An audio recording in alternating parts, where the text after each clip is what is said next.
Welcome! This is designed to be your go-to study guide for nursing pharmacology, but we're focusing on one thing above all else: keeping your patients safe.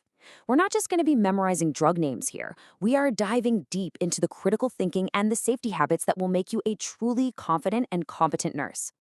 All right, let's just jump right in with a scenario that is absolutely high stakes. You'll see this on your exams for sure. But more importantly, you will face situations like this in real life. What you do in this moment and how fast you do it, it can literally be the difference between a good outcome and a tragedy. So hang on to that question. We're going to circle back to the answer in a bit. So here's our game plan for today. We're going to start with the absolute basics, the bedrock of safe medication administration.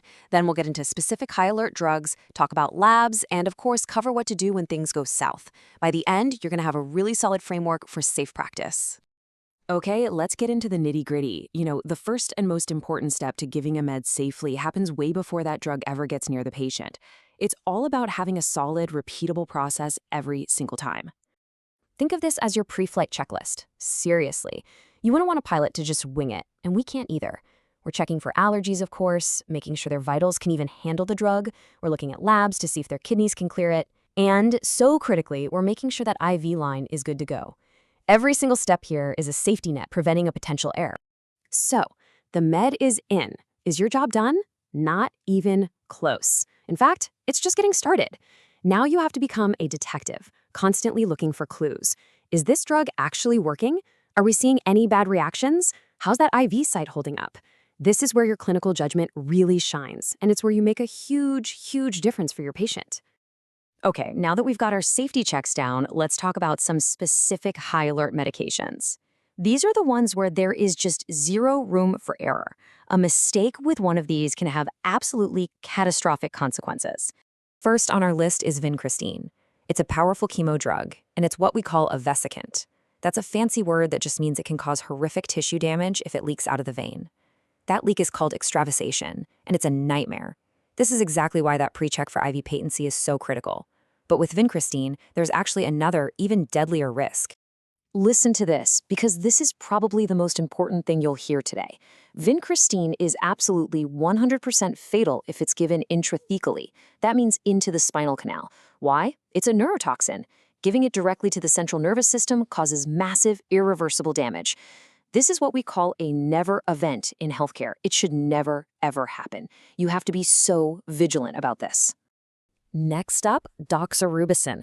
It's another chemo drug, and yep, it's also a vesicant. So all those same warnings about checking your IV line apply here too. But doxorubicin has its own special danger. It's cardiotoxic. It can damage the heart. That's why patients have a lifetime limit on how much of this drug they can get, and it's why you're going to be watching their heart function like a hawk.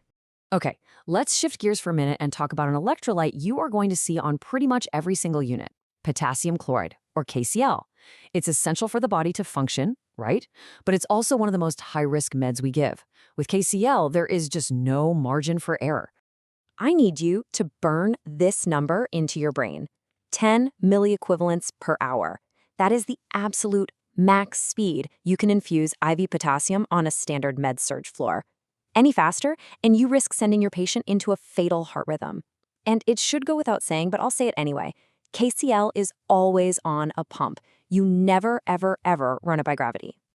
And let me be perfectly crystal clear about this. You can never, ever give potassium chloride as an IV push.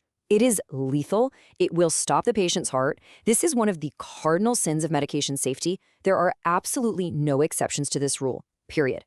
So far we've been talking about preventing, these immediate disasters. Now let's talk about how we can use data to be proactive and keep our patients safe.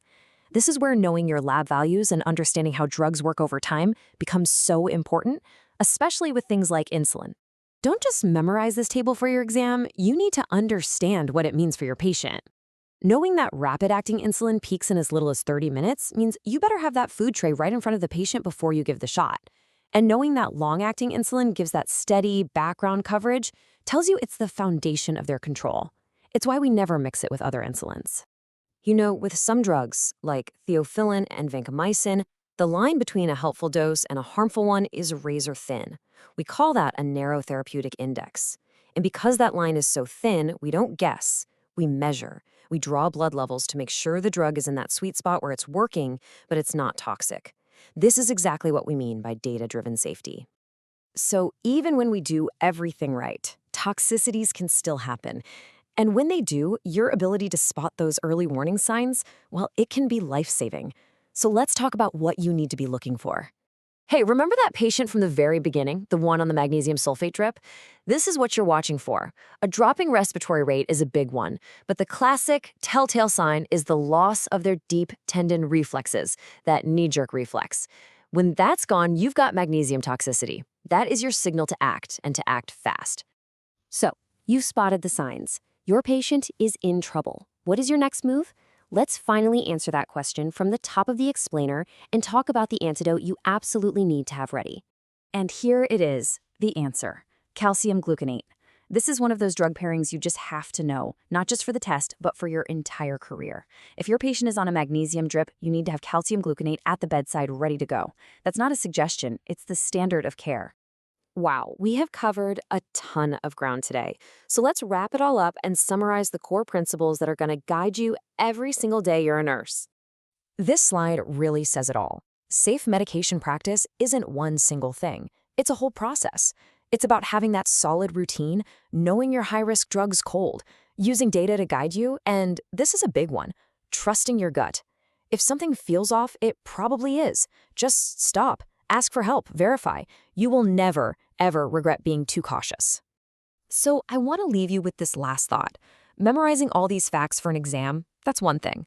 But turning that knowledge into real, sound clinical judgment, that's what's going to make you a great nurse. Knowing the antidote is good. Proactively making sure that antidote is already at the bedside before you even start the infusion, that's what makes you a safe and truly exceptional nurse.